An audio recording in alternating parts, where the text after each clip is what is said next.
couple of months ago, Suika game, a Japanese Nintendo Switch game about merchant fruit, went completely viral. And just like with every other trend, I was too late to do anything with it. But still, I thought, why not make one myself? Why not try and save this trend from its inevitable death before it's too late? So I embarked on this incredible journey to recreate this entire game from scratch through lots of tears and hard work. It took me like 3 hours. Yeah, it's done. And it has emojis.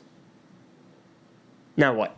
The original game concept is one that's actually really easy to recreate. You have a bunch of balls, you check when they're colliding, and if they're the same kind of ball, they merge together and form a bigger ball. But of course, when you give the ball a script that checks if it's colliding with another ball and then merges if it's the same ball, that will cause problems, because this way it will obviously spawn 2 bigger balls, because with this logic, it gets run twice. So instead, I just made it so when 2 balls want to merge, they tell a game manager script about this, and then it adds it to a list. Like a queue, as long as neither of the balls that want to merge are already in that queue somehow. Then it goes through that queue and merges the balls one after another, and I'm honestly surprised that that worked first try. Simple fix, and apparently I have brain cells. Now obviously I cannot add just a lot of game juice and some sound effects, call it a day and release it online. It is exactly the same as the original Suika game, just with emojis. So I need something to make it unique. I need something to make it stand out. More.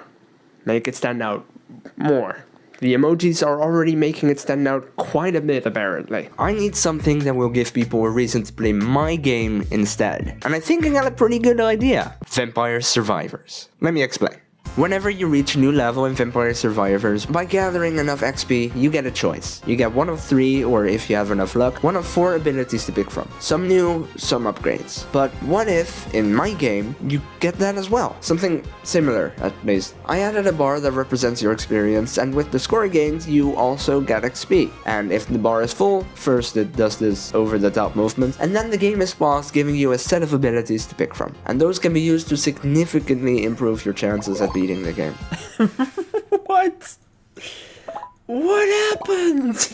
I quickly found myself completely glued to this game, adding a bunch of particles and juicy sound effects, as well as my favorite Unity package, Dotween, made the experience incredibly addicting. For those of you that don't know what Dotween is, it's actually very simple. It is a package that allows you to move between certain values at a curve, basically, instead of like linearly. Watch this next up emoji when I click, and it shows up with an animation, and it just pops up, and it's a little bit different than just linearly. These emojis, they all move and they rotate. These aren't just animations, these are tweens. I just choose a rotation for them when I hover over them, and I make sure that they like bounce a little when they do. And that's part of tween. It all makes it feel so much more polished. It's so juicy and fun. Watch the score, watch the XP bar, all of it is just tweens. It is great. The same here. Everything that just popped up, everything that just appeared on screen, it's all tweens. I love it so much. Yeah, it just makes it super addicting. Like, to the point that testing a simple use case turned into an entire play session. And sure, while that might be a bit of a waste of time, I didn't mind. It was fun. It's so crazy to think that I went from this to this in just a couple of days. Now though, it just needs more content.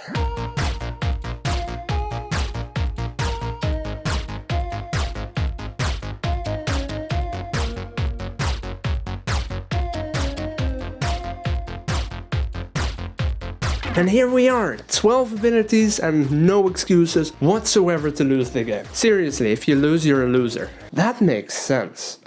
But please do not beat it like I did by breaking the entire game. Somehow I got 19,000 points. What? But okay, I have a game, I have something that gives it a unique spin, and I have a bunch of regrets. What's next? Releasing the game sounds about right? There's no real plot twist here or anything, unfortunately, because that would have made for a great story. This time there's no 3 months later saying how the trend is officially dead. And there is no massive setback in development either, because I am simply too smart for any mistakes. Maybe we'll just ignore the UI struggles I had though, and the leaderboard implementation taking me way longer than it should have. Okay, thanks, cool. Yeah, awesome.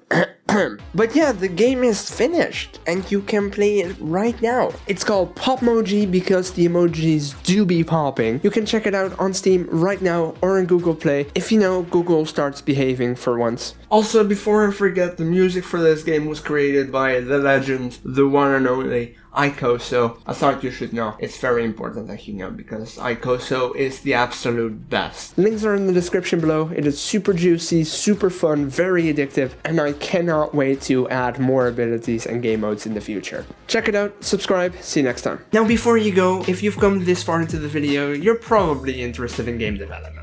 And maybe you are still learning game development. If that is the case, I highly recommend checking out gamedev Rockets by my friends at Blackthorn Prod, which is a collection of courses on how to make video games from start to finish, going into detail on how to make sprites from scratch, as well as actually coding your game, and finally, obviously, also releasing it on Steam. And if you use the code SHELFMAN30, you get 30% off on the entire course, everything they have. This is not a sponsored segment. It is, however, an affiliate thing, so if you use the code SHELFMAN30, besides getting 30% off, you also support me as a creator. So yeah, go check out the link in the description below. Thanks for watching.